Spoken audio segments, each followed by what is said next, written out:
Hey guys, welcome back to the table. And you see three fantastic guns on the table with three fantastic triggers. Now, one of the questions that's always asked about anytime you do a trigger job on a gun is, do you feel safe carrying it? Now, when I did the PPQ video, I got a lot of responses from people saying, well, you know, the PPQ trigger is excellent already. Why would you change it? And is it really that much safer or less safer now that that trigger is in there? Now, of course, and all these guns are clear, by the way. One of the things about, let's say, the PPQ trigger, what this does, it really reduces the pre-travel on that initial pull. Okay.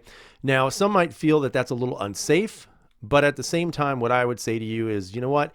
If you're going to be training with your gun of choice and you really want to learn your gun, then after thousands of rounds of shooting through this gun with this particular trigger on here, which I haven't done yet, I'm about now 500 rounds through it at this point, but I would tell you that the trigger just feels more natural.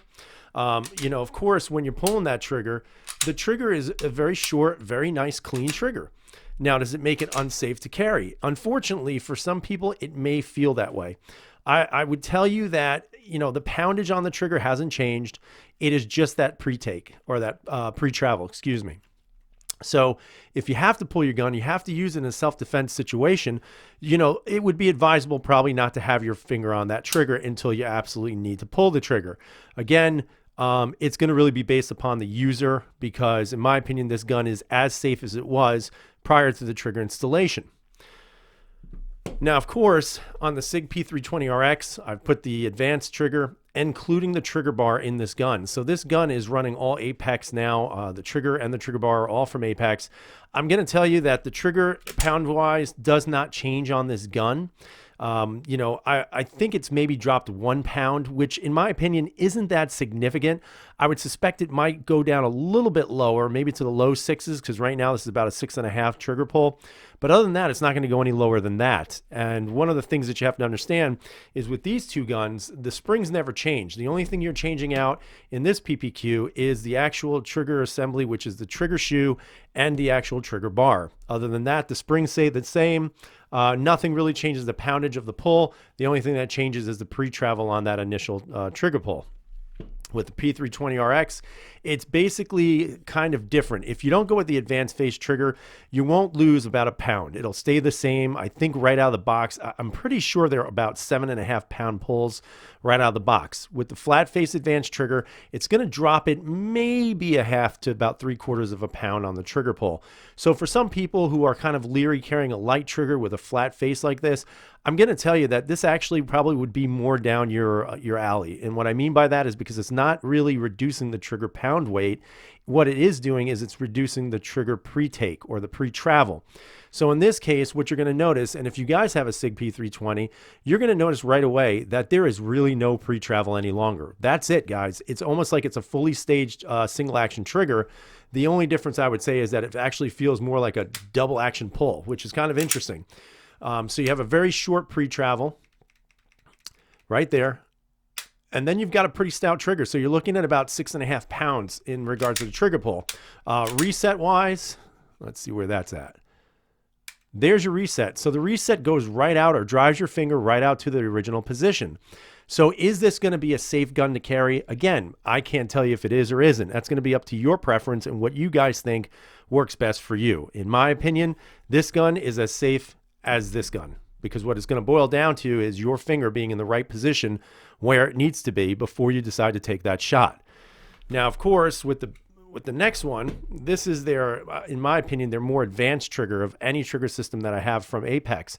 And, you know, this is their forward sear facing trigger. And, you know, you have the ability to adjust the pounds or the trigger poundage, I guess is the way to say it. So you can go anywhere from like a 3.5 pound pull all the way up to the original manufacturer specs, which is about 6 pounds. Right now, this is pulling at about a 4.5 pound range. And you'll notice that on this trigger, again, there is some substantial pre-travel still. So has it been reduced from the original? Absolutely. And for those of you who have M&P triggers, you guys know exactly what I'm talking about. But what you're going to notice is that with the Apex, it is reduced, but it is not as short as, let's say, the P320's trigger. So you have that short reduction or like the lower reduction of pre-travel, and then the trigger breaks very nice, very softly. But again, it's still an excellent trigger. And here's a reset. There's a reset, super short, and then you have a nice smooth trigger break after that. So again, the question is this safe to carry? I can't answer that for you. You know, that's going to be a decision for you. I know that there are a lot of people out there that want to get these flat face triggers. In my opinion, they do make a difference in regards to your finger pull. You know, it just feels a little bit more natural pulling that trigger when they're flat faced, but not everybody likes the flat face trigger. There are some people who like the curved triggers. Me, for one, I used to really like them, but then I started getting hooked up with these flat face triggers. And whether it's been, you know, a Zev, whether it's been the HB Industries, I just feel for me personally, it makes a big difference when I'm shooting the gun. Again, just to kind of do a comparison again, this is the PPQ. You've got a pretty good amount of pre-travel there. Again, it's not as short as you think. It looks extremely short, but when I'm holding that gun, I can still stage that trigger. Okay, I feel an absolute resistance before that sear gets activated. And what I'm finding is that a lot of people think because this is shortened or it's actually the pre-travel shorter, that somehow it's going to affect your I guess you could say your ability to control that finger. If anything, in my opinion, this trigger has made the PPQ much more controllable when shooting. So you can see that pre-travel, and then it's a nice clean break. The reset is about the same as it was, nice, crisp and clear, and then your break again. So the trigger feels the same. Pre-travel has definitely been reduced, but in my opinion, it is still a safe gun to carry. The 320, again, just to show you one last time, there is absolutely no pre-travel. I mean, that's it, guys. And you can feel that sear disconnect right there, and then it breaks. So again, is this gun safer to carry because the trigger poundage is heavier, or is it less safe to carry because there's less pre-travel? That's going to be up to you to decide. Last but not least, the M&P Compact. By the way, this is becoming one of my favorite carry guns of all time. Again, you've got a good amount of pre-travel. It's a smooth, it's clean, but you feel that absolute ledge. In other words, what I mean is when you get to that point, you know that's where your trigger is going to break. It is controllable. It makes the gun, in my opinion, easier to shoot, but also at the same time, it allows you greater control over the trigger. And I think that's something that needs to be cleared up because, again, there are a lot of people out there who don't necessarily feel comfortable carrying with these triggers because they may be too light. The pre-travel may be too much in reduction for their tastes. But in my opinion, they're absolutely controllable handguns. They're absolutely carry safe because, again, these guns will not shoot until you go like that. And that's just, a simple truth behind it.